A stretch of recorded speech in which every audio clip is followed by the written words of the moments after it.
നമസ്കാരം. LDFിലെ ഘടകകക്ഷികൾക്കിടയിൽ വൻ ചാഞ്ചാട്ടം. അതായത് ഇപ്പോൾ പാലക്കാട് ബ്രൂവറി വിഷയത്തിൽ മന്ത്രിസഭാ യോഗത്തിൽ CPIയുടെ മന്ത്രിമാർ എന്തുകൊണ്ട് ബ്രൂവറി വിഷയം അവതരിപ്പിച്ചപ്പോൾ ചോദ്യം ചെയ്തില്ല, അല്ലെങ്കിൽ മിണ്ടിയില്ല, മിണ്ടാതെ കേട്ടിരുന്നു എന്ന് CPIയുടെ സ്റ്റേറ്റ് കൗൺസിൽ യോഗത്തിൽ പാർട്ടിയുടെ ജില്ലാ ഘടകത്തിലെയും അല്ലാതെ സംസ്ഥാന തലത്തിലെയും നേതാക്കൾ മന്ത്രിമാരോട് ചോദിക്കുന്നു. 4 മന്ത്രിമാർ, സ്പീക്കർ ഉൾപ്പെടെ 5 പേർ ഇപ്പോൾ CPIയുടേതായി ഈ മന്ത്രിസഭയുടെ ഭാഗമായി ഉണ്ട്. മന്ത്രിസഭാ യോഗത്തിൽ ഇത്തരത്തിൽ ബ്രൂവറി വിഷയത്തിൽ ഒരു തീരുമാനം സർക്കാർ തീരുമാനിക്കുമ്പോൾ ഈ 4 മന്ത്രിമാരും എന്തുകൊണ്ട് തിരിച്ചൊരു അഭിപ്രായം പറഞ്ഞില്ല എന്നൊരു ചോദ്യം CPIയുടെ ആലപ്പുഴ ചേർന്ന സംസ്ഥാന സമിതി യോഗത്തിൽ ചോദിക്കുകയുണ്ടായി. അതും പ്രകാരം CPIയുടെ സംസ്ഥാന സെക്രട്ടറി ബിനോയ് വിശ്വം അടുത്ത LDF മുന്നണി യോഗത്തിൽ ഇത് അവതരിപ്പിക്കാം എന്നും പറയുകയുണ്ടായി. എന്നാൽ സാധാരണഗതിയിൽ ഇത്തരത്തിൽ മന്ത്രിസഭാ യോഗം കൂടുന്നതിന് മുന്നേ സംസ്ഥാന സെക്രട്ടറിയുമായി മന്ത്രിമാർ ഈ വിഷയം ഇങ്ങനെ നാളെ നടക്കാൻ പോകുന്ന മന്ത്രിസഭാ യോഗത്തിൽ ഇങ്ങനൊരു വിഷയം ചർച്ച ചെയ്യും എന്ന് പറയാറുള്ളതാണ്. അവർ പറഞ്ഞു എന്നും സംസ്ഥാന സെക്രട്ടറിയോട് സംസാരിച്ചിരുന്നു എന്നും സംസ്ഥാന സെക്രട്ടറി ബിനോയ് വിശ്വത്തിൻ്റെ അനുമതി കിട്ടിയിരുന്നു, നിങ്ങൾ സംസാരിക്കൂ എന്ന് പറഞ്ഞതിൻ്റെ അടിസ്ഥാനത്തിൽ ആണ് തങ്ങൾ ആ മന്ത്രിസഭാ യോഗത്തിൽ പങ്കെടുത്തതെന്നും മന്ത്രിമാർ തിരിച്ചു പറയുകയുണ്ടായി. ചിഞ്ചുറാണിയും GR അനിലും P പ്രസാദും രാജൻ മിനിസ്റ്ററും സാധാരണ ഇത്തരത്തിൽ സെക്രട്ടറിയുമായി, സംസ്ഥാന സെക്രട്ടറി ബിനോയ് വിശ്വവുമായി മന്ത്രിസഭാ യോഗത്തിന് മുന്നേ സംസാരിക്കുന്നതാണ്. അങ്ങനെ സെക്രട്ടറി പറഞ്ഞതിൻ്റെ അടിസ്ഥാനത്തിൽ തൊട്ടടുത്ത ദിവസം ചേർന്ന മന്ത്രിസഭാ യോഗത്തിൽ ഈ 4 മന്ത്രിമാരും ഇതിനെ ഈ പറയുന്ന ബ്രൂവറി വരുന്ന കാര്യത്തിൽ ഒന്നും തന്നെ സംസാരിച്ചില്ല. അത് തെറ്റായി പോയി എന്നാണ് സംസ്ഥാന സമിതി കണ്ടെത്തിയിരിക്കുന്നത്. അതിന് പ്രകാരം ബിനോയ് വിശ്വം ഇനി നടക്കാൻ പോകുന്ന LDF യോഗത്തിൽ പറയും എന്ന് പറഞ്ഞിട്ടുണ്ട്. ഏതായാലും CPIയുടെ കാര്യം അങ്ങനെയാണ്.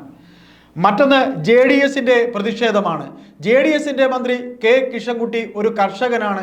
കർഷകൻ കൂടിയായ കൃഷ്ണൻകുട്ടി എന്തുകൊണ്ട് പാലക്കാട് ഇത്തരത്തിൽ ഒരു പ്രശ്നമുണ്ടാകുമ്പോൾ കൃഷ്ണൻകുട്ടിക്ക് നേരിട്ടറിയാവുന്ന പ്രദേശമായിട്ട് പോലും എന്തുകൊണ്ട് ഇങ്ങനെ പാലക്കാട് ഇങ്ങനെ ഒരു ബ്രൂവറി വരുന്ന കാര്യത്തിൽ കൃഷ്ണൻകുട്ടി മന്ത്രി ആ മന്ത്രിസഭാ യോഗത്തിൽ ഒന്നും മിണ്ടിയില്ല എന്ന് JDSന്റെ ജില്ലാ സെക്രട്ടറിമാർ, അതായത് ഇപ്പോൾ അവർ പറഞ്ഞിരിക്കുന്നു. അങ്ങനെ ആണ് എന്നുണ്ടെങ്കിൽ കൃഷ്ണൻകുട്ടി രാജിവെക്കണം, കൃഷ്ണൻകുട്ടി ഇതിൽ പ്രതിഷേധാർഹമായി കൃഷ്ണൻകുട്ടി മന്ത്രി രാജിവെക്കണം, വിദ്യുച്ഛക്തി മന്ത്രി രാജിവെക്കണം. അതായത് മണിയാർ ജലവൈദ്യുത പദ്ധതി കരാർ സ്വകാര്യ കമ്പനിക്ക് നീട്ടിക്കൊടുക്കാൻ തീരുമാനിച്ചതിലും എന്തുകൊണ്ട് ഈ മന്ത്രി കൃഷ്ണൻകുട്ടി ഒരു അഭിപ്രായവും മന്ത്രിസഭാ യോഗത്തിൽ പറഞ്ഞില്ല എന്നൊരു ചോദ്യവും ഉണ്ടാകുന്നു.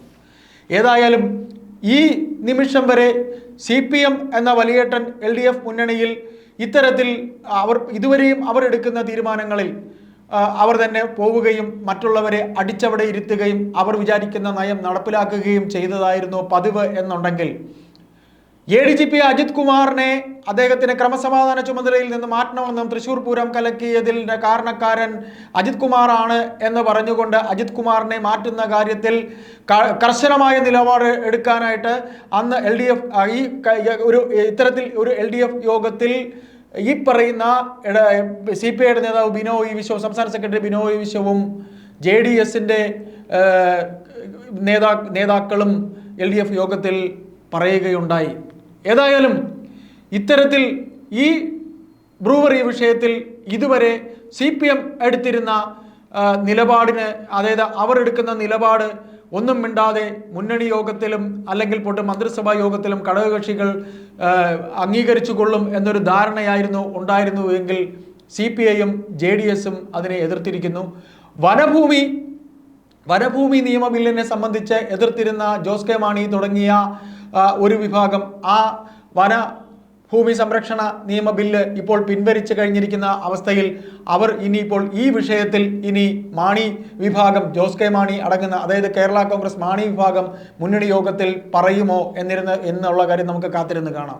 വനം മന്ത്രിയെ സംബന്ധിച്ച് NCP ശശീന്ദ്രനെ മുഖ്യമന്ത്രി വല്ലാതെ പിന്തുണയ്ക്കുന്നു എന്ന് NCPയിൽ തന്നെ PC ചാക്കോ പക്ഷം പറയുകയും PC ചാക്കോ പക്ഷം NCPയിൽ നിന്ന് പുറന്നു പോകുമ്പോൾ ശശീന്ദ്രൻ മാത്രമടങ്ങുന്ന ഒരു NCP മാത്രമാകുമോ LDFൽ പിന്നെ ഇപ്പോൾ ഈ മന്ത്രിസഭയിൽ ഉണ്ടാകുമോ എന്നൊരു സംശയവും ഉണ്ടാകുന്നു. അപ്പോൾ നാം എല്ലാം കൂടെ കൂട്ടിച്ചേർത്ത് വായിക്കുമ്പോൾ ഈ ബ്രൂവറി വിഷയത്തിൽ ഇതുവരെ മിണ്ടാതിരുന്ന CPI അടുത്ത LDF മുന്നണി യോഗത്തിൽ തീർച്ചയായും സംസാരിക്കുമെന്നും ജനതാദളും JDSും സംസാരിക്കും, അവരുടെ പ്രതിഷേധം അറിയിക്കുമെന്നും പറയുന്നുണ്ട്. ഇത്തരത്തിൽ ഒരു പ്രതിഷേധ സുരം ബ്രൂവറി വിഷയത്തിൽ ഉണ്ടാകുമ്പോൾ CPM ഇനി വരാൻ പോകുന്ന തദ്ദേശ ഇലക്ഷനെ മുൻകൂട്ടി കണ്ടുകൊണ്ട് പൊതുജന അഭിപ്രായത്തിന് പൊതുജനങ്ങൾക്കിടയിൽ ബ്രൂവറി വിഷയം വല്ലാതെ ചർച്ചയായിരിക്കുന്നത് കൊണ്ട് തന്നെ CPIയുടെ ആവശ്യവും ജനതാദളിൻ്റെ ആവശ്യവും ചർച്ചയ്ക്കെടുക്കേണ്ടി വരും. വളരെ എളുപ്പത്തിലൊന്നും ബ്രൂവറി പാലക്കാട് അതിൻ്റെ മറ്റു കാര്യങ്ങളിലേക്ക്, ബ്രൂവറി കമ്പനി അവിടെ സ്ഥാപിക്കുന്നത് സംബന്ധിച്ചുള്ള കാര്യങ്ങളിലേക്ക് കടക്കാൻ LDF യോഗത്തിൽ തീരുമാനമാകാൻ, LDF യോഗത്തിൽ ഇത്തരത്തിൽ എതിർപ്പ് വരുമ്പോൾ മന്ത്രിസഭ യോഗത്തിൽ എടുത്ത തീരുമാനം ഇത്തരത്തിൽ വൻ എതിർപ്പ്, പ്രതിപക്ഷത്തിൻ്റെ എതിർപ്പിനൊപ്പം ഇങ്ങനെ LDFലെ തന്നെ 2 മുന്നണികൾ എതിർക്കുമ്പോൾ അതിന്മേൽ സർക്കാർ പ്രതിരോധത്തിലാകും. പ്രത്യേകിച്ച് CPM, മുഖ്യമന്ത്രി, വ്യവസായ മന്ത്രി, പിന്നീട് MP രാജേഷ് തുടങ്ങി 3 പേരും ശരിക്കും എക്സൈസ് മന്ത്രിയും വ്യവസായ മന്ത്രിയും മുഖ്യമന്ത്രി, അതായത് CPM ശരിക്കും പ്രതിരോധത്തിലാകും എന്ന് തന്നെ നമുക്ക് പറയാം. CPIയുടെ ഈ പറയാൻ അവർക്ക് മുന്നണി യോഗത്തിൽ പറയുമെന്ന് ബിനോയ് വിശ്വം പറയുന്നത് ഇനി മുഖ്യമന്ത്രി പിണറായി വിജയനെ കാണുമ്പോൾ മുട്ടിടിക്കുമോ അതോ ഇനി പറയാതിരിക്കുമോ?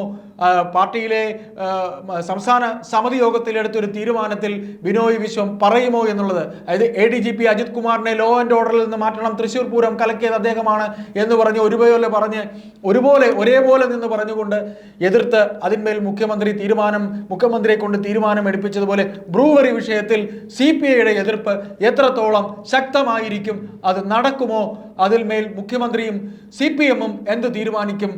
അതും ഇനി വരാൻ പോകുന്ന തദ്ദേശ ഇലക്ഷനിൽ അത് തങ്ങളുടെ LDFന് പഞ്ചായത്തുകളിലൊക്കെയുള്ള പലയിടത്തുമുള്ള ഭരണം ഒക്കെ നഷ്ടമാകും എന്നുള്ളൊരു ആശങ്ക കൊണ്ടാണ് ഇവരെല്ലാം തന്നെ JDSും CPIയും പറയുന്നത് എന്ന് മനസ്സിലാക്കാൻ CPMന് കഴിയുമോ? അതെ, തങ്ങൾ പിടിക്കുന്ന മുയലിന് 4 കൊമ്പ് എന്ന രീതിയിൽ CPMൽ മന്ത്രിമാരായിട്ടുള്ള ഈ MP രാജേഷും P രാജീവും അടങ്ങിയ സംഘം പിന്നെ മുഖ്യമന്ത്രി പിണറായി വിജയന്റെ തീരുമാനത്തിന് ഓശാന പാടി നിൽക്കുന്നതാണ് നാം ഇവിടെ കാണുന്നത്.